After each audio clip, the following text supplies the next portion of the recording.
Hello, soccer fans. Welcome to ASNSportsTV.net.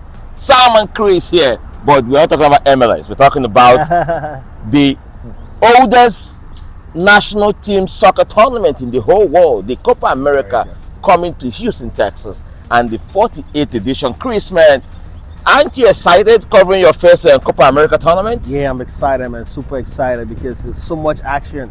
Copa America is the oldest tournament ever by soccer. It even came before FIFA even started the FIFA World Cup. So it has so much tradition, you know what I mean? And going the fact that it's coming here to the States, and I'm opportunity to one of being the people to cover it officially. I'm super excited for that. So I'm looking forward to a lot of things. I mean, for me, I'm lucky I've covered the CAF Nations Cup and I'm covering Copa America. Maybe hope to cover the World Cup. The experience as a sports journalist.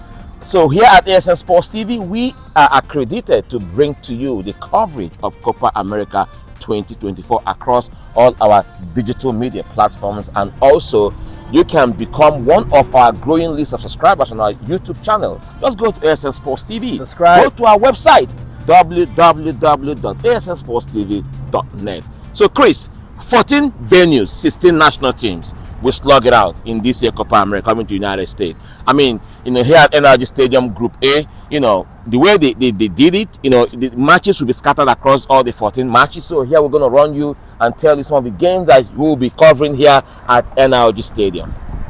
Mexico against Jamaica.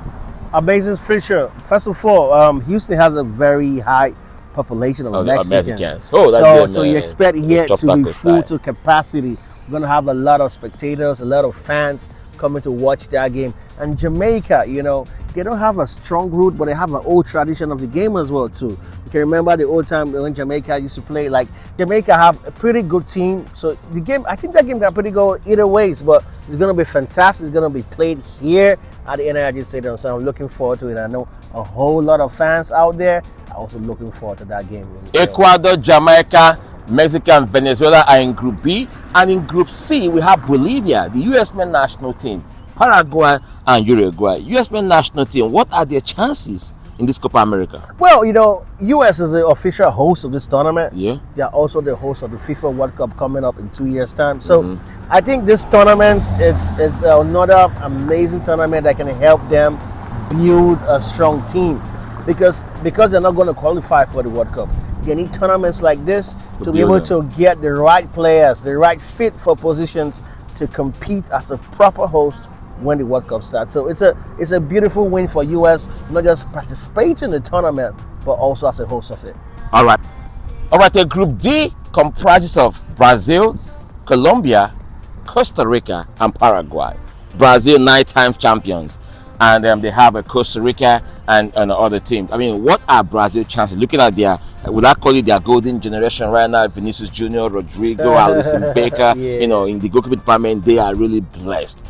What are the chances of maybe notching their 10th Copa America title? Well, it's very possible because, as you said, Brazil they have always had talent and class of players, beautiful class of players. The superstars, but there's so many other stars. They are everywhere. Who knows? Can see maybe a recall of Neymar if possible, because he's back from injury, even though he's not playing active football yet. But he can also be part of the team, maybe like to encourage them. And also, he's going to be hosted. That game is going to be played in the Q2 Stadium in Austin, which is a 20,000 city capacity stadium. So that game is going to be interesting for the fact that a lot of people want to see Brazil play. So my issue about that is, with 20,000 seating capacity be enough for the fans to want to watch those players? So that might be another question for another day. But it's going to be a beautiful feature to watch Brazil play live and direct here in the United States. I think one of the warm-up matches for the Copa America should be on June 8th at Kai Stadium, College Station, between Brazil and Mexico. That should be 106,000 capacity. Huge seating capacity. So I think that would be like a testing ground to see how many people will troop out to support Brazil. But sure know that the Mexican national team command great followership here in Texas. So it's going to be filled up.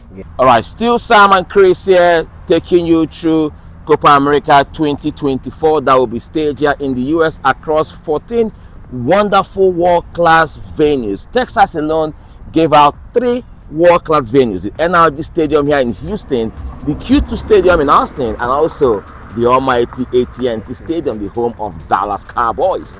will host another game. So, Chris, when you look at the opening match at Atlanta, the Mercedes-Benz Stadium, 71,000 capacity, home of Atlanta United in the MLS, beautiful venue. Argentina, Canada. Argentina, that opening match, 71,000. What are you expecting from the kickoff of that game? It's going to be massive. First of all, that's the opening game of the tournament. Yeah. And it's featuring the present world champions, Argentina. And rumors has it that Messi might also be included in that team. So he gonna play. So everybody wants to see him play. So definitely, that's the right venue for that kind of game. And it's going to be a beautiful game. But, let's see how Canada can withstand them. Because right now, Argentina still seem to be very unstoppable. Guy, talk about this guy in Atlanta, Thiago Almada. Talk about Alex McAllister, Liverpool. Yeah, talk about Lionel Messi. Talk about Enzo Stars everywhere. Stars everywhere. They have a whole lot of stars that it's going to be epic, though. Canada, get ready, though. It's not going to be easy on that game. The Bank of America Stadium in Charlotte, over 7,000 capacity stadium, it will host 2 matches in this Copa America to hold the semi-finals and third place match. So you have to go through the group stage for you to even grace the Bank of America Stadium, the home of Carolina Panthers in the NFL. Yeah. Now the finals, Hard Rock Cafe in Miami Gardens, Florida. Beautiful. We'll be there. We'll be there live. Beautiful stadium. SoFi Stadium is another venue that will host. SoFi Stadium, very, very magnificent venue. I mean, world-class venues. And now the almighty MetLife Stadium in New Jersey, East Rutherford, the home of the New York Jets. That is where the World Cup Finals 2026 will be staged. Chris, I mean, come aboard. I will give them kudos for their due diligence in picking out great and wonderful venues. We talk about State Farm Stadium in Glendale, Arizona, the home of the Arizona Cardinals. These are world-class stadiums. I mean, why do you think CONMEBOL choose to stage this Copa America in the U.S.? Well, it's as I said, it's all part of preparation of hosting the world, because if you remember, the World Cup is going to be hosted. It's going to be hosted by co-hosted by U.S., Canada, and Mexico. So in the next 3 years, the world's going to be focused on this region. So it just makes sense to host the world, to have the greatest World Cup ever, which everybody's emphasizing is going to be. There need to be a beautiful test run. So this is part of the test run. The test run. Yes, and this test run is not just a normal test run. It's a major tournament. But that's like a warm-up, because hosting South America is South America. But 2026, you're hosting the world. It's a different ball game. But it's just perfect on how the test run is running towards the eventual World Cup coming. So if you realize the same stadiums that are hosting the same venues chosen for the World Cup are still hosting the Copa America. Yes, so that's why I say it's pretty a test run for these teams to know how to match the fans and how to prepare better for the World. So it's beautiful. I mean, there's something about Uruguay that maybe some soccer fans don't know. That Copa America being the oldest national team tournament that started, I think, 1916, 1917, between those 2 years, Uruguay won it first. They World Cup in 1930. Uruguay won it first. And Uruguay has 15 Copa America titles. I'm going to say Darwin Núñez. I mean, which player are you looking forward to see in Copa America, and which of them are you looking forward to talking to? Suarez. He's still going to be part of the team. He's still scoring. See, you know why I want to talk to him is, when he came here to the States, I'm still going to want to talk to him when Inter Miami comes to Houston. As much as I like Suarez, I wrote him off completely from the league, because I felt he had nothing to prove. His first 2 games, you can see him literally limping and struggling. He was heavy. But Suarez among the highest goal scorers right now. Like, he's been able to fit into the system, understands the league, and is performing. Because it's not about how good you are. Sometimes you can be very good, but struggle to acclimatize to your new weather, and also fitting into your new league can be difficult. But Suarez has been able to adjust himself and fit into this league in no time, and is scoring as much goals as possible, which makes him really a great player to look forward to, and a great player to want to see him perform live and direct, especially when he represents his country, Uruguay, in the Copa America games. Sporting Kansas Stadium is just less than 19,000 capacity stadium, 18,500 to be precise, and it will host a game between Peru and Canada. I mean, such a small venue. Even the Shell Energy Stadium here in the Houston, the home ground of the Dynamo, is 20,000 capacity. Why do you think they choose such? Is it because they don't think that game is going to pull a lot of crowd? 18,000. Well, it depends. It depends on how they organize the season, because before they give venues to different countries, I'm sure they already done a little survey around those stadiums to see the fan base, the kind of people around those places, people to expect, and those are the things they rate. And when they're giving venues, those are the little things they put into consideration before they actually before they give venues to different teams to play. So maybe part of the survey showed that they might not have a lot of people in that stadium, and that's why they chose that stadium for them. I mean, Copa America is the biggest and the oldest national team tournament beside the Euros, you know. But do you think that these South American nations, you know, prefer to win Copa America or the World Cup?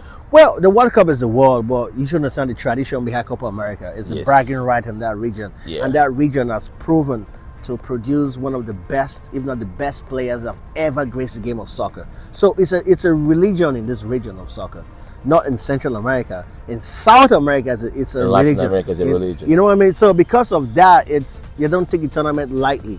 It's their pride to win it, even though Uruguay must have won it 13 times. You know what I mean? Brazil 9 times, Argentina 15 times. But they still want to win it again. It's about the respect. It's about the culture. It's about the bragging right. It doesn't stop. It's about pride, national pride. That's it. So that's what makes it a very intense tournament and a very competitive and great tournament. And I think when you look at, you know, that the trophy being presented, as big as this stuff, very big. Maybe we'll give Arsenal. Arsenal will win this. No, for real. When Argentina won it, I saw how big. You know, even Messi couldn't leave that stuff up. He needed help to. I'm just exaggerating, but my point is that the trophy is big and huge. You look like Stanley Cup in the NHL, but it is the Copa America. It is the oldest, and I think South American nations prefer to win Copa America, I think, when it compares to the World Cup. Now let's go to Arrowhead Stadium in Kansas City, Missouri, the home ground of the Kansas City Chiefs, the current NFL champions. Bro, when I was making my research about this stuff, I never knew that the stadium recorded the highest, you know, noise moment that is in the Guinness Book of Records 2 times. And that stadium was opened in 1972. It had undergone 10 renovations, 76,400 capacity stadium, the loudest stadium moment. I think 142.2 decibels for you to know the game between the Chiefs and the New England Patriots. Tom Brady up against Patrick Mahomes. But today is going to host the Carnival Copa America 2024, and everything will be expecting to go to Hard Rock Stadium in Miami Gardens in Florida for the finals, and we will surely be there to bring to you all live that will transpire. But here at the NLG, boom, we host 3 matches. And one thing about the stadium is the fact that it has a retractable roof that can open and close if the weather is not friendly with us. So one day I will take you guys on a tour of the NRG Stadium. So Chris, before we round up, what are you expecting as a journalist and as a fan in this Copa America, being the first time you'll be covering as a journalist? Well, a whole lot of things, a lot of experience, the locker room, the behind the scenes, the players, you know, just the feel, the atmosphere, the tournament atmosphere, because every tournament has a different energy, different atmosphere. All those amazing things are what I'm looking forward to towards this tournament. And also, every tournament I go, I'm always a Brazil fan. I always go for Brazil. So I'm tipping Brazil. You had it here first. You know one thing is this. Brazil to win this tournament. You know one thing is this. This Latin America language barrier might be a problem. So I'm going to look for an app that will help me Spanish to translate so I can run interviews. I'm telling you, because I mean, finding an English-speaking player is difficult in this region. You're right. Latin America, so you have to learn. So we will be there to bring to you all that will transpire in this 2024 Copa America. Just join and be part of our growing list of subscribers on our YouTube channel. If you haven't subscribed, please go subscribe now. Okay, hit the bell. Ding, ding, dong. Just hit that. Hit the bell. All right, until we come your way again. This is still ASN Sports TV. Sam and Chris. Bye for now.